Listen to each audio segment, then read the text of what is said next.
आज 1 दिसंबर है और आज कई सारी मूवीज रिलीज हुई हैं। उनमें से एक है सैम बहादुर, जो कि एक बायोपिक है और ये बायोपिक इंडिया के पहले फील्ड मार्शल सैम मानेकशॉ पर बेस्ड है। आज के इस वीडियो में मैं आपको सैम बहादुर के बारे में ऐसी ऐसी बातें बताने वाला हूँ जिसे सुनने के बाद आप इस मूवी को देखने का प्लान जरूर बनाएंगे। तो वीडियो को शुरू करने से पहले अगर आप इस चैनल पर नए हैं तो चैनल को सब्सक्राइब कर लीजिए और इस वीडियो को अपने सभी दोस्तों में शेयर कर दीजिए। तो चलिए अब बिना देर किए शुरू करते हैं हमारा आज का वीडियो।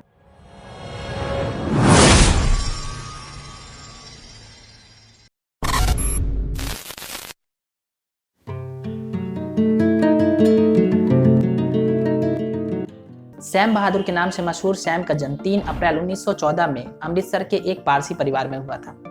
इनका पूरा नाम सैम होरमुज जी फ्रेम जी जमशेद जी मानेकशॉ था। ये नाम बहुत बड़ा है, इसीलिए बहुत कम ही लोग इनके इस बड़े नाम को जानते हैं। ज़्यादातर लोग इन्हें सैम मानेकशॉ या फिर सैम बहादुर के नाम से जानते हैं, क्योंकि ये एक बहुत बहादुर और निडर व्यक्ति थे। सैम बहादुर ने अपनी एलिमेंट्री एजुकेशन अमृतसर और शेरवुड कॉलेज नैनीताल से कंप्लीट की। सैम की फैमिली एक प्रॉस्परस फैमिली थी, क्योंकि इनके फादर एक डॉक्टर थे। वहीं इनके भाई फॉरेन से जाकर इंजीनियरिंग की पढ़ाई कर रहे थे और ये भी अपने फादर की तरह डॉक्टर बनना चाहते थे।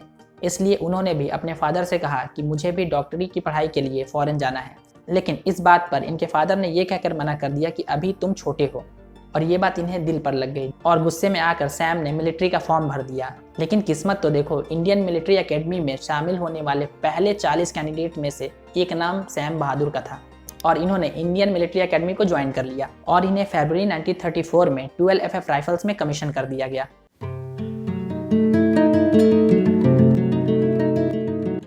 सैम मानेकशॉ इतने ज़्यादा बहादुर थे कि जब इन्हें सेकेंड वर्ल्ड वॉर में लड़ने के लिए कहा गया तो इन्होंने बिना कुछ सोचे समझे इस वर्ल्ड वॉर में अपना नाम दे दिया।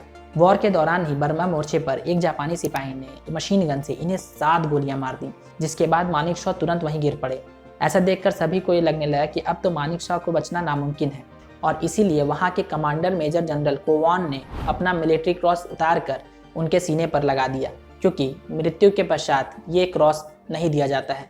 मानेकशॉ की ऐसी हालत देखने के बाद मेजर ने बटालियन को कहा कि वो बिना मानेकशॉ के ही आगे बढ़े, लेकिन बटालियन के शेर सिंह को ये बात मंजूर नहीं थी। शेर सिंह ने कहा कि वह सैम को पीछे छोड़कर नहीं जाएंगे, वो सैम को लेकर हॉस्पिटल जाएंगे। मेजर के मना करने पर भी शेर सिंह नहीं माना और उसने मानेकशॉ को अपने कंधे पर लादा और हॉस्पिटल लेकर पहुंच गए। जब शेर सिंह मानेकशॉ को लेकर हॉस्पिटल पहुंचे तो डॉक्टर्स ने उनका इलाज करने से मना कर दिया, क्योंकि मानेकशॉ की हालत इतनी ज़्यादा गंभीर थी कि उन्हें बचाना नामुमकिन सा लग रहा था और इसीलिए शेर सिंह ने डॉक्टर के सर पर बंदूक रखकर ये ऑपरेशन करवाया। नतीजा ये हुआ कि ये ऑपरेशन सक्सेसफुल रहा और कुछ ही दिन में सैम बहादुर सही होकर एक बार फिर से इंडियन आर्मी में ज्वाइन हो गए। इसके बाद 1962 में इंडो चाइना वॉर होती है, लेकिन अनफॉर्चुनेटली इसमें इंडिया की हार हो जाती है और इस वॉर को हारने के बाद 4th कॉर्प्स की कमान बीजी कॉल से लेकर मानेकशॉ को सौंप दी जाती है। पद संभालते ही सैम सीमा पर तैनात सैनिकों को संबोधित करते हैं और कहते हैं, आज के बाद आप में से कोई भी तब तक सीमा से नहीं हटेगा जब तक आपको कोई लिखित आदेश ना मिले, और ऐसा आदेश आपको कभी नहीं मिलेगा। 1971 में जब एक बार फिर से वॉर की संभावना बढ़ने लगती है तो इस पर उस टाइम की prime minister Indira Gandhi Sam Bahadur से लड़ाई के लिए तैयार रहने को लेकर क्वेश्चन करती हैं। इस पर सैम बहादुर ने जो जवाब दिया वो काफ़ी शॉकिंग और हंसने वाला था। सैम बहादुर ने प्राइम मिनिस्टर से कहा, I am always ready sweety, और सैम द्वारा कही गई ये बात उस टाइम बहुत ज़्यादा फेमस हुई थी। इसके अलावा सैम अपनी बात को लेकर कभी भी पीछे नहीं हटते थे, भले ही उनके सामने प्राइम मिनिस्टर ही क्यों ना खड़ी हो। बात 1971 के वॉर की है, जब इंदिरा गांधी चाहती थी कि मानेकशॉ मार्च में ही पाकिस्तान पर चढ़ाई शुरू कर दें, लेकिन इस पर सैम ने साफ इनकार कर दिया। जब मानेकशॉ ने इंदिरा गांधी के इस ऑर्डर को इनकार किया तो इंदिरा गांधी को बहुत गुस्सा आया। इस पर मानेकशॉ ने इंदिरा गांधी से कहा कि आपको वॉर जीतना है कि नहीं। उन्होंने कहा हाँ। इस बार मानेकशॉ ने कहा कि मुझे 6 महीने का वक्त दीजिए और 6 महीने के बाद ये जीत आपकी होगी। इसके बाद 3 दिसंबर से फाइनली वॉर शुरू हो जाता है। सबसे पहले तो सैम ने पाकिस्तानी सेना को सरेंडर करने को कहा, लेकिन पाकिस्तानी सेना ने इससे साफ इनकार कर दिया और उसने वॉर जारी रखा। और इसके बाद होना क्या था, 14 दिसंबर को इंडियन आर्मी ने पाकिस्तानी गवर्नर के घर पर हमला कर दिया, जिसके बाद 16 दिसंबर को ईस्टर्न पाकिस्तान नया देश बांग्लादेश बना। इसके साथ ही इस जंग में पाकिस्तान के 93,000 सैनिकों ने आत्मसमर्पण किया था। किसी के लिए भी सबसे ज़्यादा गर्व की बात यह नहीं होती है कि अपना देश उसकी तारीफ करे, गौरव की बात तब होती है जब दूसरा देश आपकी तारीफ करे, और सैम बहादुर के साथ भी यही था। उन्हें वॉर जीतने पर इतना ज़्यादा गर्व महसूस नहीं हुआ, उन्हें सबसे ज़्यादा गर्व तब हुआ जब पाकिस्तानी सैनिक वापस गए और उन्होंने वहां पर जाकर तारीफ की कि इंडिया में उनके साथ बिल्कुल भी गलत नहीं किया गया था, उनके साथ बहुत अच्छी तरीके से व्यवहार किया गया। ये पल उनके लिए सबसे ज़्यादा गौरव की बात थी।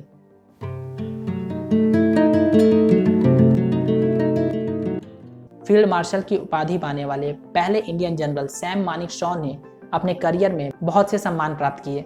एट द एज ऑफ 59 उन्हें फील्ड मार्शल की उपाधि से सम्मानित किया गया। ये सम्मान पाने वाले ये पहले इंडियन जनरल थे। इन 1972 इन्हें पद्म विभूषण से सम्मानित किया गया।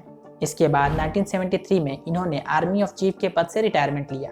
आफ्टर रिटायरमेंट ये वेलिंगटन चले गए और 2008 में इनका निधन हो गया। तो आज के दौर में हमें ऐसे वीर सपूतों के बारे में जानना बहुत ज़्यादा ज़रूरी है। ये वही लोग हैं जिनकी बदौलत आज इंडिया वर्ल्ड में मोस्ट पावरफुल कंट्रीज़ में से एक है। तो आज ही रिलीज हुई सैम बहादुर मूवी को हर किसी को जाकर एक बार ज़रूर देखना चाहिए, क्योंकि मैंने जो भी बातें आज बताई हैं आपको मूवी में ये एक्सपीरियंस करने को मिलेगा। तो आज के लिए बस इतना ही। अगर वीडियो अच्छी लगी हो तो इस वीडियो को अपने सभी दोस्तों में शेयर कर दीजिए। चैनल पर नए हैं तो चैनल को सब्सक्राइब कर लीजिए और आप मुझे कॉमेंट में बताइए कि किस टॉपिक पर आप नया वीडियो चाहते हैं। तो जल्द मिलेंगे आपसे हम एक और नए वीडियो के साथ। तब तक के लिए गुड बाय।